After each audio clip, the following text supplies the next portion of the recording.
gente pode selecionar os jogos. Os jogos, esses temáticos, eles sempre vão estar inclusos nas licenças de biofeedback, na licença bio. Mas os biogames e os VR games, eles são jogos que eles são comprados com licenças à parte. A gente vai estar desenvolvendo sempre novos jogos e esses jogos vão poder ser comprados lá no MioCloud, como a gente explicou lá no início, né?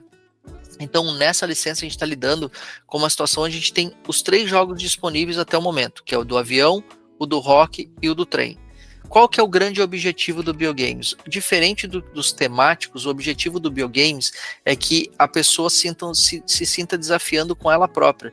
E em vez dela se preocupar tanto com a execução, ela se preocupa com a pontuação, né? Então, no caso, assim, a gente vai colocar o exemplo do avião. A gente também pode adicionar dificuldade, assim como no padrão, né? E a gente vai ter uma camada diferente. Então, ele vai abrir um novo software, um jogo mesmo, aonde a gente faz algumas pré-configurações desse jogo. Qual é a pré-configuração existente? A gente pode colocar sem fantasma ou fantasma automático. O que é isso? Então, imagina que é um avião, a temática é um avião que ele tem que atingir as estrelas. Ele tem que capturar as estrelas.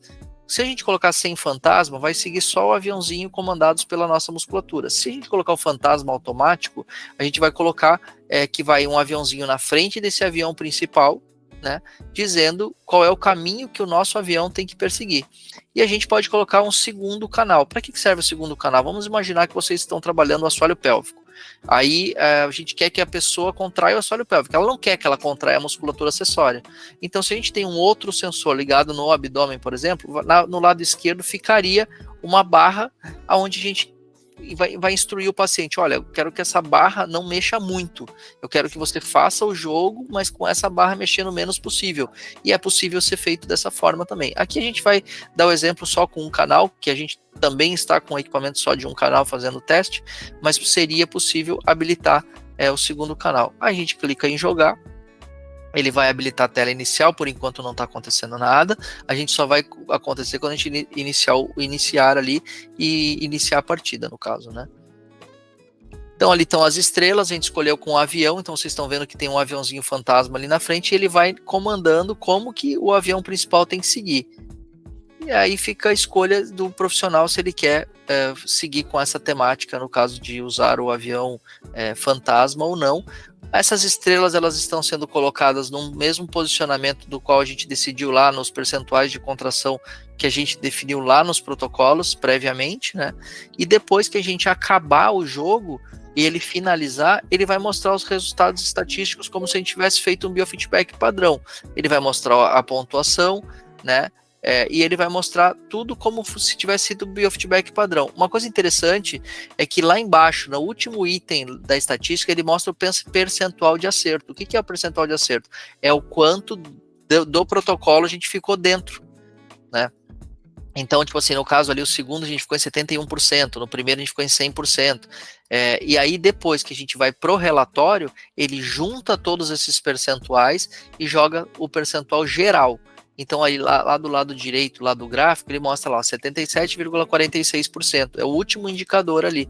Então, ele mostra ali no final qual que foi o percentual de acerto do jogo como um todo, né? A gente também pode fazer as anotações, assim como acontece lá na eletromiografia, e a gente também pode ter tudo isso salvo lá na nuvem. A gente pode imprimir em PDF, a gente pode imprimir em doc também, tudo isso é possível.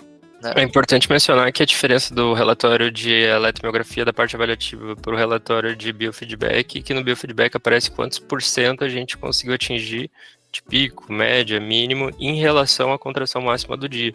Então aqui eu tive picos de 81% e 95% em relação à minha contração máxima, que foi 145 microvolts. E ele mostra também os dados em microvolts aqui, os dados eletromiográficos embaixo da porcentagem, né? Pode acontecer, por exemplo, que chegou um paciente, o paciente não tem nem noção nem qual é a musculatura que tem que trabalhar. Aí a gente pode colocar em 2 canais, se fosse o caso de ter equipamento de 2 canais, ou não, né? e aí mostrar para ele, olha, você está contraindo mais do que você deveria essa musculatura, ou, olha, tá vendo, eu mandei você contrair o assoalho pélvico, você está contraindo muito o abdômen, aí você tem que fazer um feedback, no caso, como esse caso só tem um canal, colocando a mão ali, no caso, no abdômen, ver se ele está contraindo ou não, você não vai saber o quanto, mas vai saber que está contraindo, né, no caso de um canal, se tivesse 2 canais, aí seria possível fazer essa análise em 2 canais, né. Aí a gente pode voltar aqui para protocolos, dá para a gente selecionar outro jogo agora também. Vou colocar uma dificuldade mais difícil, então os objetos, agora que eu tenho que pegar, eles vão ficar menores.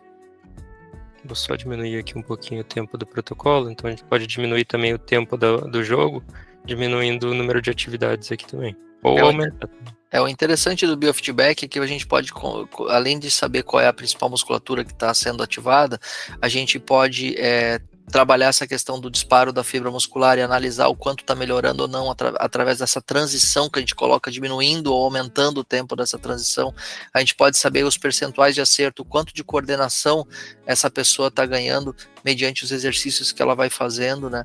Isso tudo vai melhorando diversas situações da musculatura. Então, para níveis de reabilitação, existem diversas, digamos, rotas que podem ser adotadas para fazer com que a pessoa melhore, né, e ganhe mais qualidade de vida. Então, vou selecionar ali o mesmo protocolo, agora com o BioRock 2, na dificuldade difícil. O objetivo do BioRock, no caso, é seguir as notas da guitarra. Então, as notas da guitarra elas vão vir naqueles percentuais da contração voluntária máxima, e o objetivo é seguir as notas da guitarra, de acordo com o que o jogo vai mostrando, né? Então ali vocês veem que tem umas notas um pouco mais altas do que as outras, né? E aí quando acabar as notas, todas as notas, o jogo se encerra e mostra-se ali uma pontuação, assim como aconteceu no Bioplane, né? Para saber como que foi a performance, e aí depois disso se mostra também o relatório, né? O relatório final do que aconteceu. Uma coisa interessante, a gente vai mostrar agora do trem, que é o último jogo, mas uma coisa interessante é que a gente pode colocar, vamos selecionar um outro protocolo agora, que é o protocolo contínuo. O que acontece no protocolo contínuo? Protocolo contínuo, o computador que vai decidir, não é mais nós que decidimos por protocolo, ele que vai decidir em que altura que estão os objetos. No caso aqui a gente tem um trem futurista, né, que tem uns propulsores que elevam o trem assim que se contrai ele, e esses anéis, por onde ele tem que passar dentro dos anéis, eles vão ficar em posições diferentes decididas pelo computador. Eles são decididos randomicamente. A gente, além a gente decidia a dificuldade. Agora a gente decide que velocidade a gente quer que esses anéis venham na direção do trem, para o trem atingir esses anéis. Então vamos supor que a gente coloque o rápido, e a gente vai deixar sem o fantasma, sem o canal 2 também, e vamos iniciar o jogo para mostrar também que o quanto é possível também evoluir um paciente em relação a isso, né?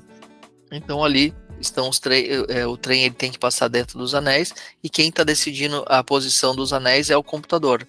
A gente não tem o controle sobre isso, né? Então já fica bem mais difícil. Ele colocou num rápido, então tem que ter uma resposta muscular muito, muito efetiva, assim, né? Já digamos que é para um paciente que já está quase que tendo alta, digamos assim, né?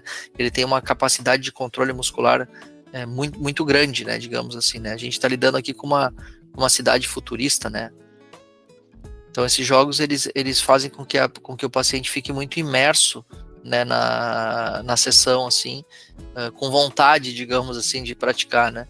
Então aí ele vai ali, marca os pontos do mesmo jeito. Como não tinha os protocolos, não tinha nada disso, então ele não vai mostrar as estatísticas de quanto ficou dentro de nada, mas a gente pode manualmente, clicando com o botão direito e arrastando, selecionar os intervalos que a gente quer analisar. Naquele segundo como é que foi, naquele outro segundo como é que foi, entendeu?